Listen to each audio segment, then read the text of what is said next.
Hi, this is Todd, and welcome to the Thrive Singles Podcast. Whether you're single again or still single, stop hating being single and learn to thrive.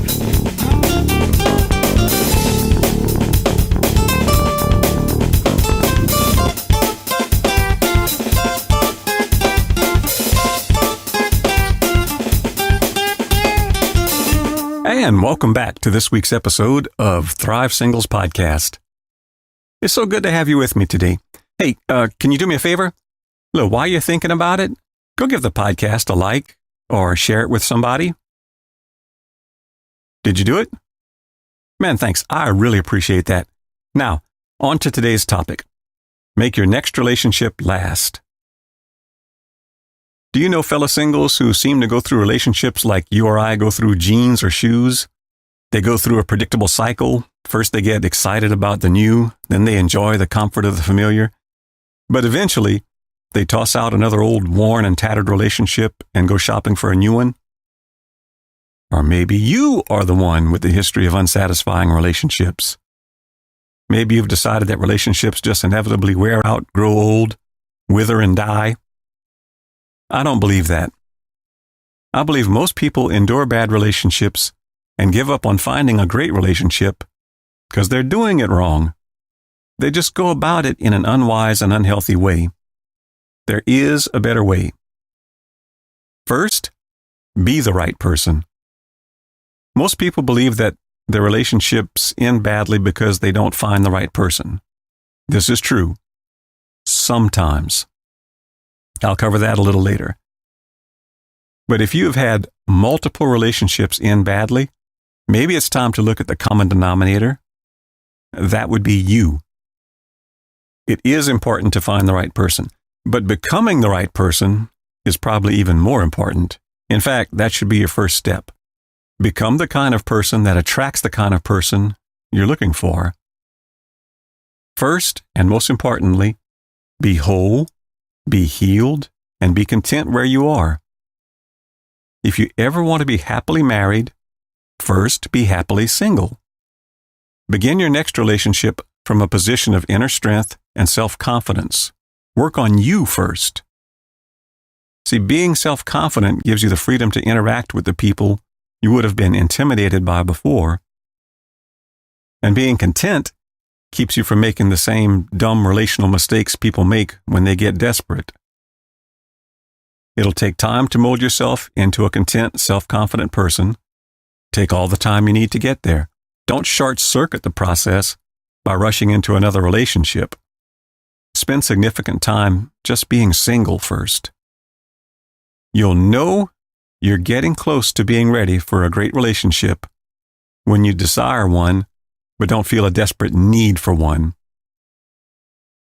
A lot of people are so desperate for a love interest that they disguise or even compromise who they are.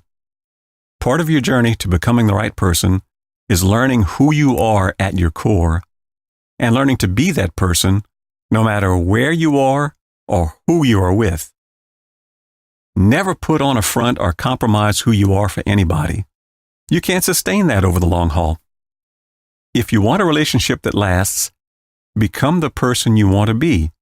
Be that person for the rest of your life and find someone attracted to that person.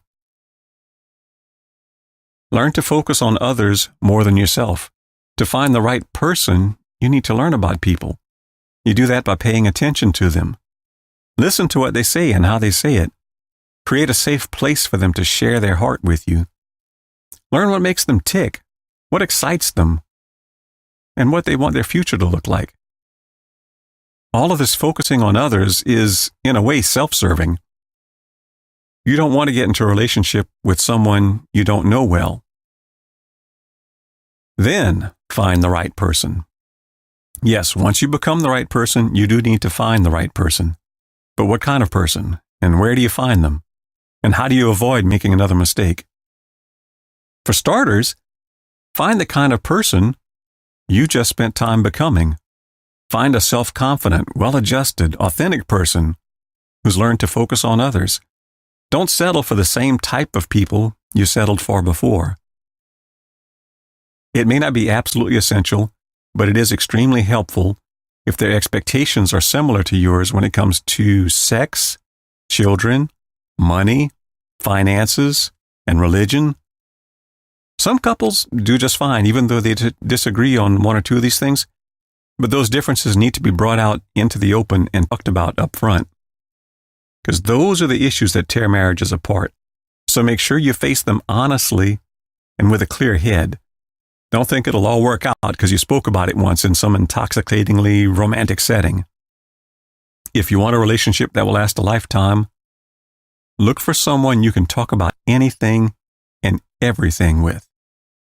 It's essential that you can talk things out without anger, accusations, or personal attacks. Also, look for a person who embodies the morals and character traits you value. Don't get so hung up on looks and bank accounts. Place the most value on the most important things.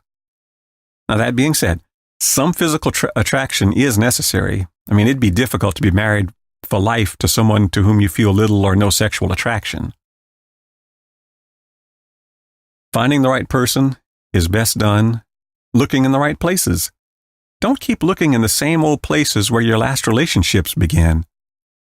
It's no guarantee, but I believe the odds are much better, say, in a church than in a bar. Also, looking in places where people go to do things you enjoy is a good idea. Having some activities in common helps a couple bond.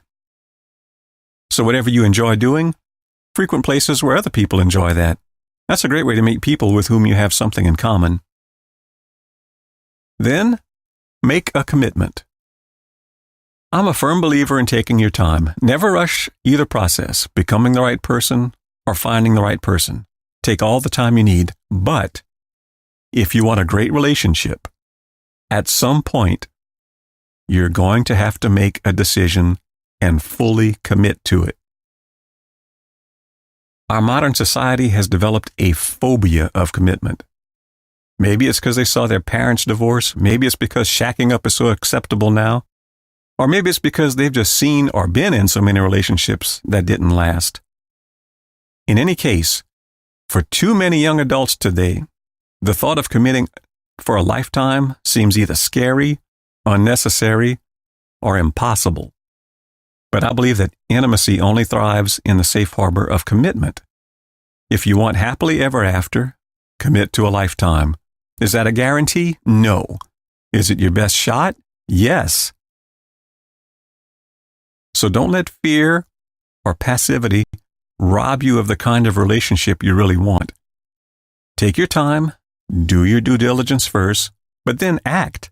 Make a decision and make a commitment. Then, love unconditionally. Now, I believe in till death parts us. I believe this now more than ever, even after suffering a divorce. If you want a relationship that goes the distance, it requires unconditional love. Through the early stages of relationships, right up until I do, keep your magnifying glasses on. Examine the person you think you want a relationship with closely. Make sure they are what you want and you are what they want. But then, once you say I do, take off those magnifying glasses and put on your rose-colored glasses. Cut your mate a little slack. Look for the best in them. Love each other unconditionally. By that, I don't mean you overlook warning signs. People do hide things, manipulate, and even abuse. You should question suspicious actions, and you should never tolerate abuse. What I'm talking about is all the minutia that will inevitably pop up in your day-to-day life. Man, let that stuff go. Just show love, always. Saying I love you shouldn't be just an acknowledgement of some romantic feeling. It should be a lifelong promise to love no matter what. Look, I know some of you have been burned. I got burned my first time around. That's all the more reason to do the work now, to lay the foundation for success next time.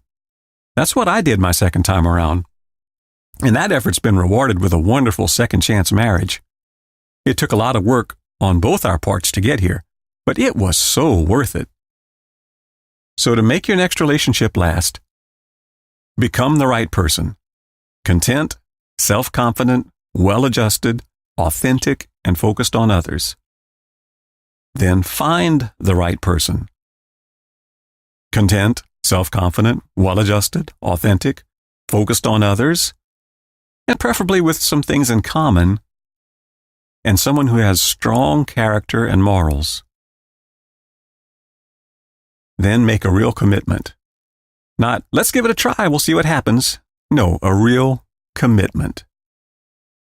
Then love unconditionally. I love you is a promise. Love overlooks a multiplicity of mistakes. That's what it takes to make it long-term. Do those things, and they will give you the best chance at making your next relationship last. Thrive on. I hope you enjoyed this week's podcast. See you next week. Till then, be sure to subscribe and go check out my extensive archive of past posts at thrivesingles.com. And thrive on. Oh, thrive. Yeah, come alive. There's more to life. You gotta grow. You gotta thrive. Whoa, whoa, you gotta thrive. There's more to life than to just survive.